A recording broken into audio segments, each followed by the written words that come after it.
Back when I was in seminary, I went with some friends of mine.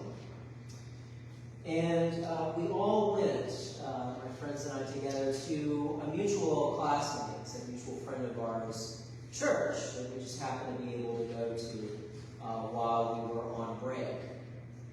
And it was a great place to visit. It was a beautiful church, maybe one of the more beautiful churches I've seen even today.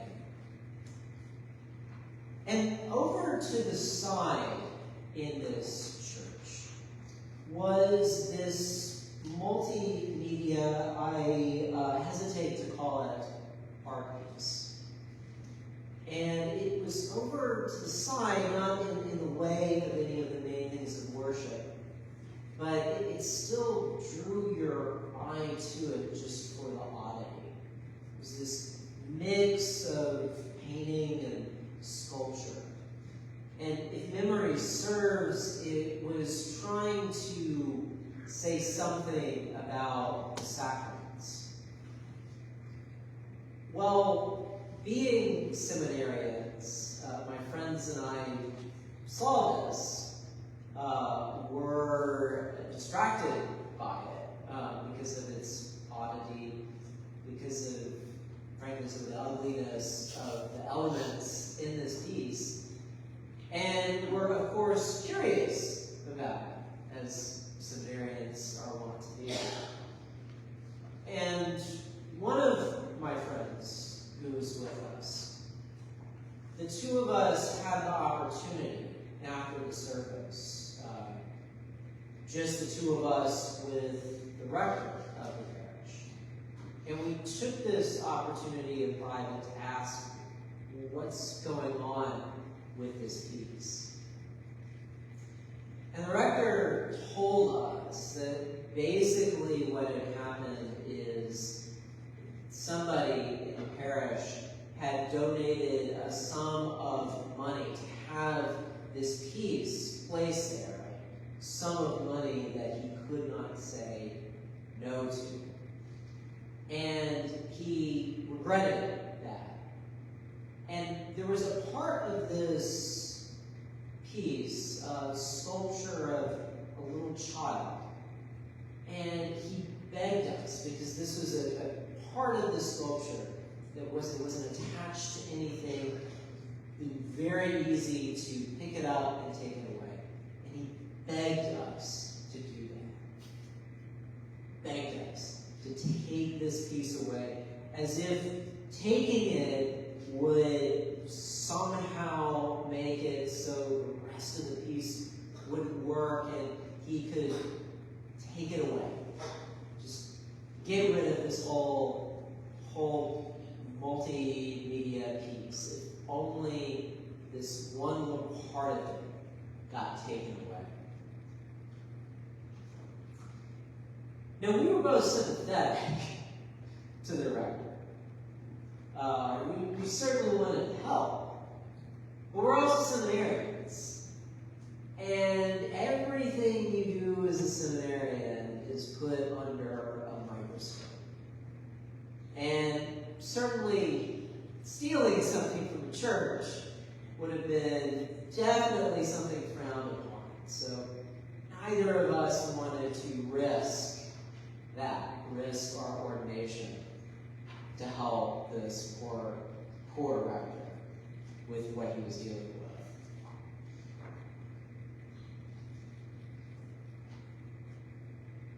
with. Now, I'd like to look at what this donor did and cut her a little bit of slack.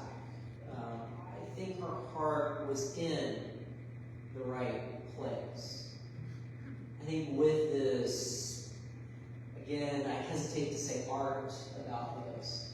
I think she wanted it there so that there could be some teaching about the sacraments. But at the same time, this is somebody who wasn't knowledgeable. Was knowledgeable of the theology of the sacraments. knowledgeable of the liturgy, of the worship skills, how this would impact things.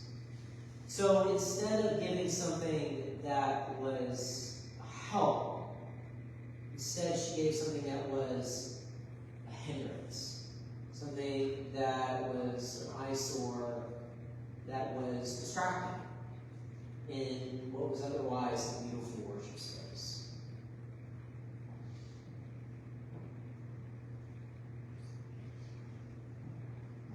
Now, unfortunately, we see situations like this too often. We see people with money who don't have the proper knowledge, who think that having that money gives them the right to impose their will on the rest of us. We see this out in the world. Sometimes we see it in our parishes as well. And this is one of the reasons that I'm grateful for what I've witnessed in our diocese here in Pennsylvania. That we have groups of smaller, less wealthy churches that are willing to stand up and remind us that in the end of the day, how much money we have can be a distraction. That in the end of the day, all that matters, all that really matters, is that we're going out and proclaiming the good news of our Lord Jesus Christ. This is the reason that we're here. This is the work we're called to do. And I've been so proud to see these parishes stand up and remind us of the importance of the gospel. To see them even at our most recent diocesan convention stand up and remind us what it means to do the work of God. And I've been even more proud to see the rest of our diocese come together to support these works, to hold up these parishes in what they're telling the rest of us that we need to be focused on. Because at the end of the day, it's not about our wealth. It's about our faith. And that's what we see in our gospel reading today. In this, we see how and why people give. We start our gospel reading with Jesus, talking with those in the temple, just near the treasury. And talking about those who have the money, who have the wealth, warning us about what they're doing.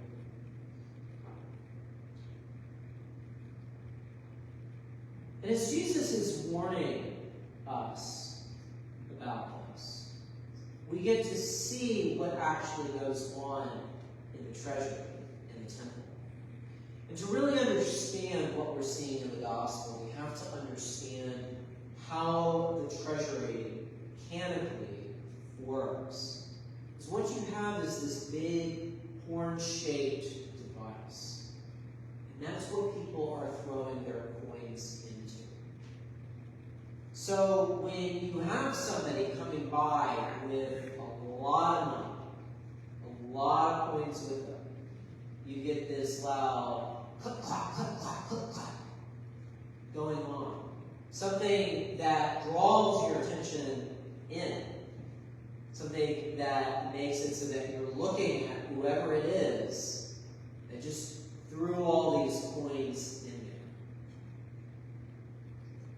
there. Now, the widow, with just her 2 coins, with just very little to put in this horn, the sound that she would have made would have been more like just a plain old clunk. And that, too, would have gotten attention. And people would have seen her and seen how little she gave. But as Jesus points out, what this widow is given is likely all that she had. This is her livelihood. This is what she is turning over to God.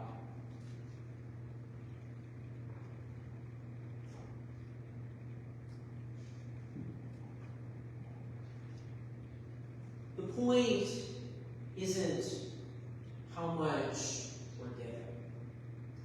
And my hope is that you don't turn away your whole livelihood over to us here at the church. Because really, we want to be helping you if that's the case. But what the point really is here, it's not about how much we give. It's about why we give. Are we giving so that we can have control over what's going on? We're simply buying our ability to say what should happen. Or we trust God. Are we willing to give simply so that the work of God can be done? In other words, is our giving about us? Or is our giving about God's work?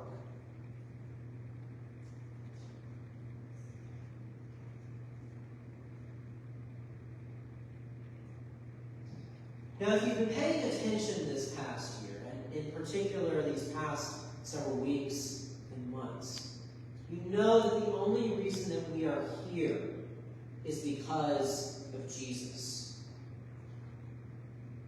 The only reason that we're here and doing the work that we have is so that others can have the opportunity to experience God, to experience a relationship with our Lord Jesus Christ, just as we have. We're here so that we can make known the gift of Jesus' love and grace to the world. The only way that we can do anything of significance is if what we're doing is about and centered in our Lord Jesus Christ and our Lord Jesus Christ alone. Now, that's not to say that giving isn't important. We cannot do the work of the church without the gifts of our members and others in this community and in this world. It's so important, in fact, for us to have your contribution that our prayer book even calls us as clergy to speak about giving from time to time, just as I do it with you now. But that giving has to be done in the right spirit.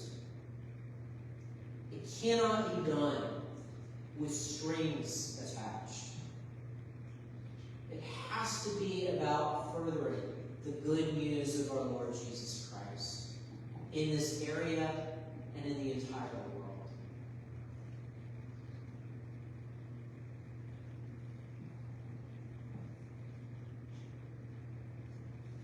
Now, if we can do that, if we can make our Lord Jesus the sole focus of everything that we do in this world,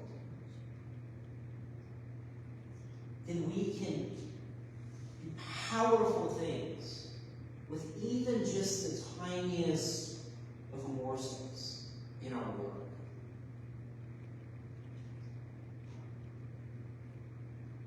So when you give, give in the spirit of our faith.